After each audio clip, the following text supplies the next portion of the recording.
ভূ রাজনৈতিক উত্তেজনার মধ্যেই বিশ্ববাজারে আবারও স্বর্ণের দামে নাটকীয় পরিবর্তন দেখা দিয়েছে।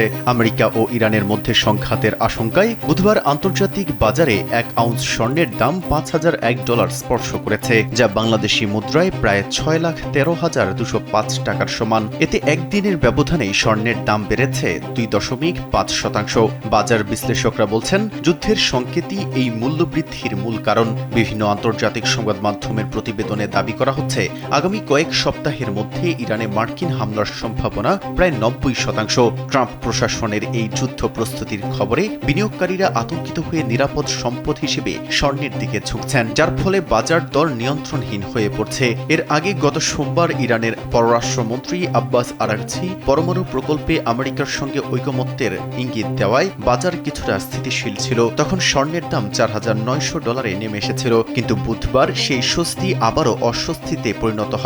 পরিসংখ্যান বলছে, 2026 সালের শুরুতে আন্তর্জাতিক বাজারে স্বর্ণের দাম ছিল $4,313, কিন্তু জানুয়ারিতে মধ্যপ্রাচ্যের জলসীমায় ডোনাল্ড ট্রাম্পের নৌবহর পাঠানোর পর থেকেই বাজার চড়তে শুরু করে।